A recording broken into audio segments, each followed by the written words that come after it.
അസ്സലാമു അലൈക്കും വറഹ്മത്തുള്ളാഹി വബറകാതുഹു.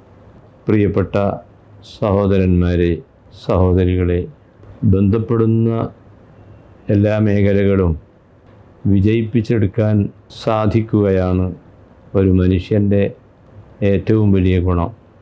ശത്രുവിനെ മിത്രമാക്കാൻ കഴിയുന്നതോടെ എല്ലാ തലങ്ങളിലും സന്തോഷവും സമാധാനവും ഉണ്ടാക്കിയെടുക്കാൻ കഴിയും. കൂട്ടുജീവിതത്തിലൂടെ അല്ലാതെ മനുഷ്യന് ജീവിക്കാൻ കഴിയില്ല. ഭാര്യയോട്, മക്കളോട്, മാതാപിതാക്കളോട്, അയൽവാസികളോട്, സ്വന്തം നാട്ടുകാരോട്, അന്യനാട്ടുകാരോട്, അങ്ങനെ ബന്ധപ്പെടുന്ന എല്ലാ മേഖലകളെയും നാം ഉദ്ദേശിച്ച ഒരു പോയിന്റിലേക്ക് എത്തിക്കാൻ നമുക്ക് സാധിക്കണമെങ്കിൽ അതിന് ഒരു മാർഗം മാത്രമേ ഉള്ളൂ: സ്നേഹത്തിലൂടെയുള്ള ഇടപെടലുകൾ. എന്ന് പറഞ്ഞാൽ എല്ലാ വ്യക്തികളിലും നന്മയുടെ അംശങ്ങളുണ്ട് എന്ന് കാണുന്ന പക്ഷം നമുക്ക് ധാരാളം മിത്രങ്ങളുണ്ടാകും.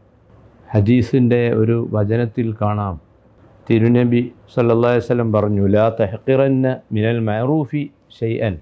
നല്ല കാര്യങ്ങളിൽ നിന്ന് യാതൊന്നിനെയും നീ നിസ്സാരപ്പെടുത്തരുത്.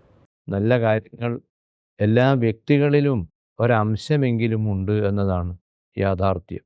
ഏതു മതക്കാരനാവട്ടെ, ഏതു ജാതിക്കാരനാവട്ടെ, ഏതു നാട്ടുകാരനാവട്ടെ, അവരിലെല്ലാം നന്മയുടെ ചില അംശങ്ങൾ ഉണ്ട്. കാരണം അവരെ എല്ലാവരെയും സൃഷ്ടിച്ചിട്ടുള്ളത് അള്ളാഹുവാണ്.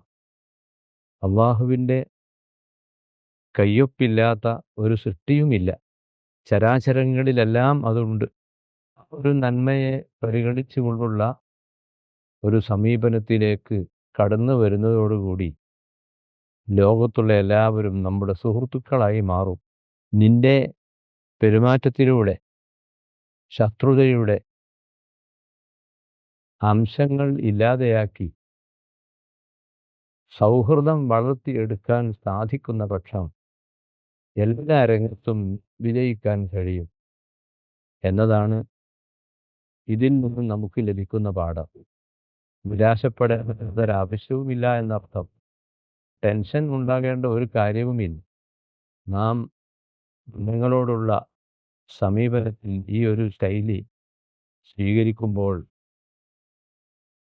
വിജയത്തിലേക്ക് എത്താൻ അത് വളരെ എളുപ്പമായി മാറും. പ്രത്യേകിച്ച് ഈ റബീഉൽ അവ്വൽ നമ്മുടെ നേതാവ് സല്ലല്ലാഹു അലൈഹി വസല്ലം സ്നേഹത്തിൻ്റെ പാട്ടുമായിട്ടാണ് ഈ പ്രപഞ്ചത്തിലേക്ക് വന്നത്. അർസൽനാക ഇല്ലാ റഹ്മത്തൻ ലിൽ ആലമീൻ. ലോകത്തുള്ള എല്ലാ ആളുകൾക്കും, എല്ലാ വിഭാഗങ്ങൾക്കും, എല്ലാ സൃഷ്ടികൾക്കും, ചരാചരങ്ങൾക്കും മുഴുവൻ സ്നേഹത്തിൻ്റെ സന്ദേശമാണ് ആ നബി നൽകിയത്. അതാണ് നമ്മുടെ ജീവിതത്തിൻ്റെ ശൈലിയായി രൂപപ്പെടുത്തിയെടുക്കേണ്ടത്.